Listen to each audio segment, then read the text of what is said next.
আজি অসম চৰকাৰৰ অসম কেবিনেটৰ কেইটামান গুৰুত্বপূৰ্ণ সিদ্ধান্ত আপোনালোকলৈ লৈ আনিছোঁ। বিশেষকৈ ৰাজ্যৰ কৰ্মচাৰীসকলৰ বাবে আছে সুখবৰ। গৃহ নিৰ্মাণৰ সপোন পূৰণ হ'ব।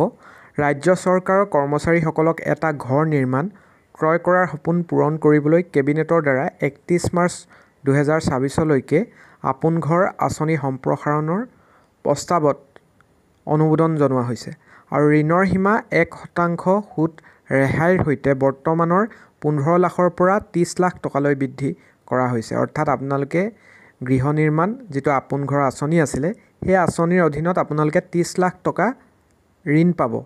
আৰু আজি পৰ্যন্ত অসম চৰকাৰে 596 কোটি টকাৰ চৰকাৰী সহায়তা প্ৰদানেৰে ৰাজ্য চৰকাৰৰ 37,277 গৰাকী কৰ্মচাৰী লাভান্বিত কৰিছে আৰু 1% সুত চৰকাৰে বহন কৰিব।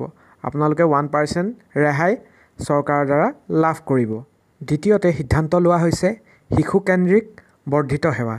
1 বছৰৰ তলৰ তুলি লোৱা শিশুৰ উপযুক্ত যত্ন আৰু প্ৰতিপালন সুনিশ্চিত কৰাৰ উদ্দেশ্যেৰে কেবিনেটত অসম চৰকাৰৰ তেনে মহিলা কৰ্মচাৰীসকলৰ 180 দিনৰ শিশু দত্তক ছুটীৰ ব্যৱস্থা কৰা হৈছে আৰু এই সিদ্ধান্ত কেন্দ্ৰীয় অসামৰিক সেৱা ছুটী বিধি 1972ৰ 43 খৰ সৈতে সামঞ্জস্যপূৰ্ণ হিচাপে লোৱা হৈছে আৰু এই সিদ্ধান্তই ৰাজ্য চৰকাৰৰ মহিলা কৰ্মচাৰীসকলক লাভান্বিত কৰিব আৰু দত্তক লোৱা শিশুসকলৰ সঠিক যত্ন সুনিশ্চিত কৰিব আৰু বিপণনযোগ্য সামগ্ৰীৰ সুচল সৰবৰাহ সুনিশ্চিতকৰণৰ ওপৰতো আজি কেবিনেটে গুৰুত্বপূৰ্ণ সিদ্ধান্ত লৈছে আৰু এই সিদ্ধান্তৰ জৰিয়তে বিপণনযোগ্য সামগ্ৰীয়ে ই-কমাৰ্চ ব্যৱসায়ৰ এক বৃহৎ অংশক আৱৰি আছে আৰু ৰাজ্যৰ ভিতৰত সেইবিলাকৰ মসৃণ সৰবৰাহৰ হেতু আজিৰ কেবিনেটৰ দ্বাৰা Assam transportation of merchandise goods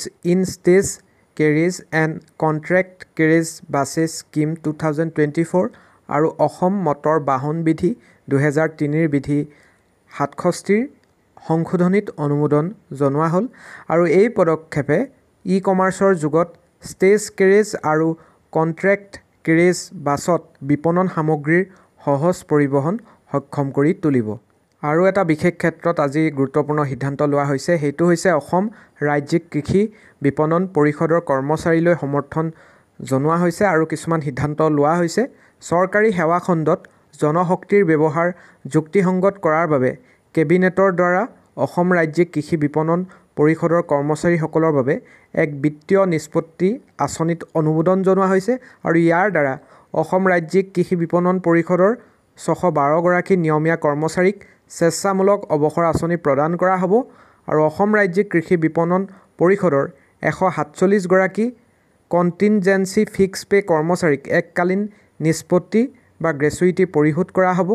চৰকাৰৰ দ্বাৰা সদিচ্ছামূলক উদগনি হিচাপে নিষ্পত্তিৰ পৰিমাণৰ উপৰি এই পেকেজত অতিৰিক্ত 10% প্ৰদান কৰা হ'ব আৰু সমগ্ৰ কাৰ্যাৱলীৰ বাবে মুঠ পুঁজি 154 কোটি টকা ৰখা হৈছে, যাক ৰাজ্য চৰকাৰে পৰিশোধ কৰিব।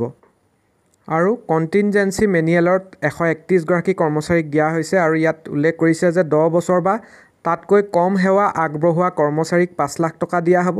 10 বছৰতকৈ অধিক আৰু সৰ্বাধিক 15 বছৰলৈকে সেৱা আগবঢ়োৱা কৰ্মচাৰীক 5.5 লাখ টকা অনুমোদন দিয়া হৈছে আৰু 15 বছৰতকৈ অধিক সেৱা আগবঢ়োৱা কৰ্মচাৰীক 6 লাখ টকা দিয়া হ'ব।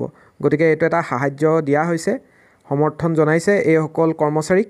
আৰু ফিক্স পে'ৰ ক্ষেত্ৰত 16 গৰাকী কৰ্মচাৰীক, 10 বছৰ বা তাতকৈ কম সেৱা আগবঢ়োৱা কৰ্মচাৰীক 1.75 লাখ টকা দিয়া হ'ব। 10 বছৰতকৈ অধিক আৰু সৰ্বাধিক 15 বছৰলৈকে সেৱা আগবঢ়োৱা কৰ্মচাৰীক 1.93 লাখ টকা দিয়া হ'ব আৰু 15 বছৰতকৈ অধিক সেৱা আগবঢ়োৱা কৰ্মচাৰীসকলক 2.10 লাখ টকা দিয়া হ'ব। গতিকে এইখিনি আছিল আজিৰ অসম কেবিনেটৰ গুৰুত্বপূৰ্ণ সিদ্ধান্ত।